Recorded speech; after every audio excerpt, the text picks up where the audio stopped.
Good afternoon and good evening, folks. Chris in Central Pennsylvania. Since the outset of Donald Trump's announcement of a refugee program for South Africans suffering from unjust racial persecution, which, as you can discover by going to the U.S. Embassy website, is for Afrikaners and racial minorities, which would include coloreds and Indians and also some black South Africans, apparently, who are married to those in those categories.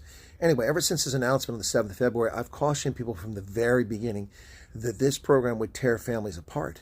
Why? Because some people have no desire to leave. Others want to leave. Well, some people aren't suffering. Some are. Some people are willing to put up with the suffering. Whatever the case is, as I said, this will divide families. And I've seen it play out multiple times. I've heard horrific stories of a sibling who told their brother's employer that he was applying for the program. And so he lost his job. He was sacked. Had no employment.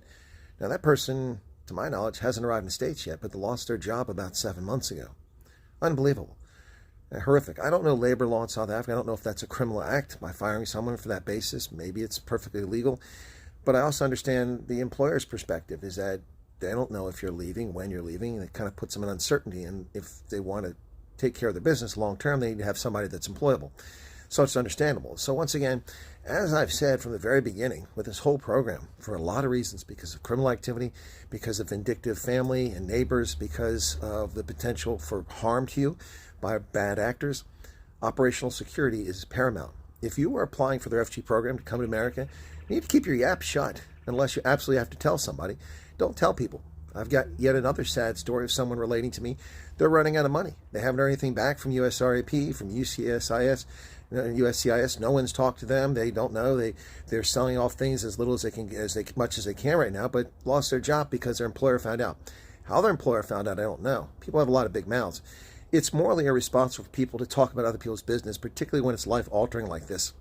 Again, I'm not encouraging a single person to come to America's refugee program. We're in the process of kicking out 30 million criminal alien invaders.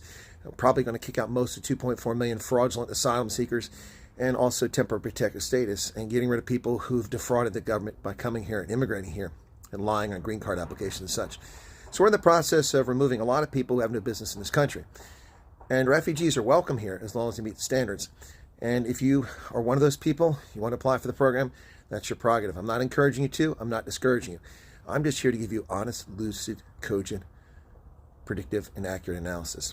And as far as people who harm you, this is why I've told people, don't talk about this program. Keep it to yourself, because it can only lead to bad things. Tell as few people as possible until you've landed in America. All right? Cheers.